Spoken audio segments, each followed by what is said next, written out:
Pretty memorable while it lasted, but I already made some other memories with the University of Georgia. I remember, like, I talked to you in the locker room afterwards, and I think I might have been the first person to show you the replay of it.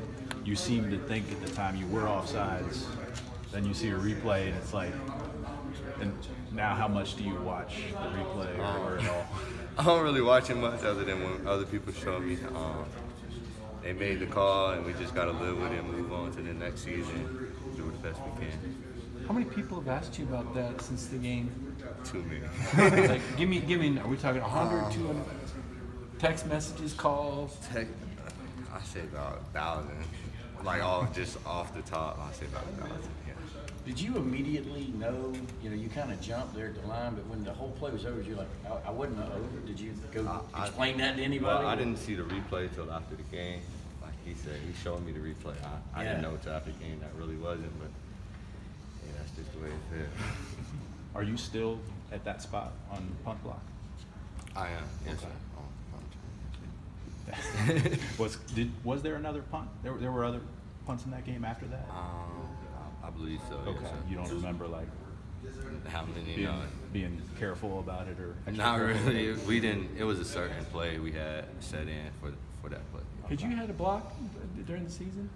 Sir? Had you had block during the season? Had you had blocked? Oh no, that was my first one. Had you? How often did it happen in practice where you got blocked? Well, we have been practicing for a good little minute. We decided to bring it out for the national championship. So how many times do you think you repped that play before? All week, that whole I say about 15. It's roughly 2 weeks before the national championship. And I know as a receiver you dream about touchdown catches, but I mean, is that something, that moment, that block? I mean, I got to think that's something that every night you go to bed thinking about or planning on, right? Well, at the time, that was my position, that was my job. I was just doing the best with what I can.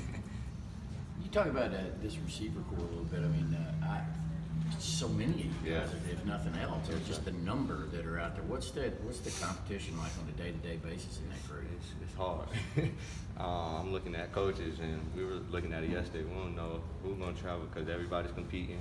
Everybody's doing their best on special teams. Everybody's doing their best on offense. So even with D-Rob coming in, it's been a tough, like a hard decision to see who's going to travel this year. How many guys typically will travel? We don't know. Don't know exactly yet. Well, usually we travel about 7 to 8 for SEC road games, but this year with the numbers, I don't know. So that's really put a lot of emphasis on your special teams playing, because whoever does the most. Whoever does the most special teams, whoever produces the most on offense, that's who's going to travel. What other units are you practicing on? I'm sorry. What other units are you practicing on the special teams? Is it just pump block? Pump block, punt return, kickoff. Just about all of them, really. I might not be starting on all of them, but I'm definitely within the depth chart on all of them. One of the ones Kirby's brought you up as a guy who's kind of made a move at wide receiver. I mean, does that get back to you? Do you ever hear about that part of things where maybe you're getting an opportunity to maybe expand and be a bigger part of the offense? I'm sorry, can you repeat that? I mean, Kirby has brought you up like to us, to the media about how you kind of emerged as a receiver, that you're one of the guys that's kind of making a move out there. Does that ever get back to you? I mean, do you get people? I hear about it a lot. It's good to hear your coach speaking a lot about you. I know I came a long way from just special teams and just a couple catches my freshman and sophomore year, but looking to this year is looking to be real good. You mentioned kickoffs. Have you done any kick returns this year? So I've been back there deep a couple times. Yes, sir. It's a competition back there too, but I was curious about the new fair catch rule and how you guys are handling that. Well, we talked briefly about it and implemented something where within the 20 we might call fair catch a couple times, but really we just want to return them. Do you think more teams will be putting it on the ground to force returns? I look at us at returning them. I don't really see a point of calling a fair catch. Okay. Yeah. It seems like that you've kind of made a name for yourself blocking at wide receiver. I mean, it's all of us. You can't help but notice that you come in there and on some running plays and put some pretty good blocks. Has that been a way for you to earn your way on the spot on the team? Yes, sir. Spot on the bus. Blocking goes a long way. I mean, I feel like receivers make small plays for running backs, big plays. If you don't block that secondary, a small play could just be a small play. But if you block that secondary, we can go all the way. But Coach Smart has emphasized that a lot, blocking for receivers, and that's what we're trying to get better at. You seem to take, when we were asking about the block punt, you seem to take it all in stride, seem so carefree. Is this after 7 months, or were you able to be like this the next day? I mean, No, I was kind of able to be like this the next day. You just got to keep going on. We can't look back, really. I just wondered, did you have it timed? Because, I mean, I watched that replay, and it looked like, did you just have the snap timed, or was it just a fortunate, you knew you could take a chance because of the down and distance? Or I had it pretty timed. We practiced it all week. you knew the cadence? Yeah, I knew the cadence, but after jumping, I felt like everybody else moved a little late. Maybe I was a little early. So that's why I kind of took the hesitation step.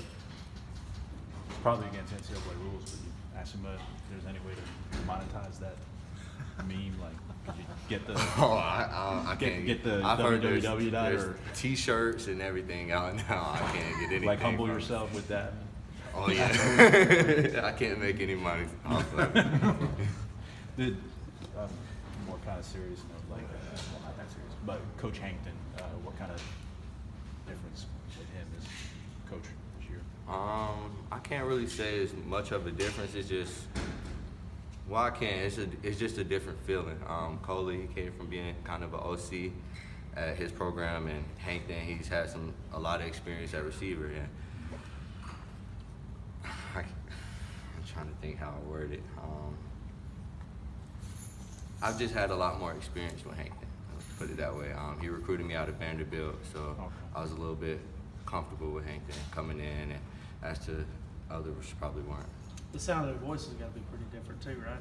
I mean, It definitely Coach Coleman's is. got his own sound out Yeah, there. he brings a lot of energy to the field. It's a little different field, but we're definitely getting used to it. Is that something, and obviously, and as good natured as possible here, you know, we all hear Coach Coley out there yelling at you guys, and it's real high pitched. It's real, I mean, you hear it across the field. Yeah. Is that something you guys ever talk about as a group, just to kind of mess around with him? We talk about it a lot. Like, we still get to experience Coley when we go to routes on there, and, Right.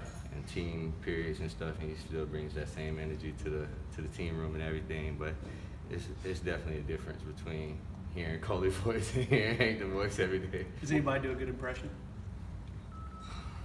Everybody has like their own impressions of Coley. I don't really have any names off the top of my head and know how to do a great. Well, Matt, actually, we have a walk-on quarterback. Matt, he did a Coley impression for the freshman skit. Okay. So And what was the response? With that? the whole team stood up in tears, just laughing. What's D-Rob going to bring to the receiving corps? I feel like he bring a lot. Speed, he's bought into being physical. I know out west, they have more of a spread air ball offense, but he's come in and he's bought into the whole SEC hard-nosed running, having to come down and block that safety. So I feel like he'll bring a lot to our team. You said freshman skit. Anything stand out? Justin Fields, what did he do? Justin, what did he do? I forgot what Justin did. But what stood out definitely was that Coley skit. Definitely was the Coley skit. What's the biggest difference between from this fall camp and last year? Just the maturity level. You could tell he's maturing. He came in, he might have had some problems with some calls coming in and everything, but you can tell he's more comfortable in the backfield. He's getting everybody else lined up. He's like the Roquan of the offense. That's how I kind of think of it. So yeah. 2 more questions. Jake pretty much took every meaningful snap once Eason went down last year. How will it be, you think, for this offense if coaches choose to bring Justin out there for certain series or certain snaps? You know, is there any kind of rhythm thing that goes on? Well, I don't really see that happening right now. I don't really know how that's going to go down as far as the quarterback started and how the rotation is going to go. So I can't really speak on that much right now. Any more questions? Thank you. Thanks.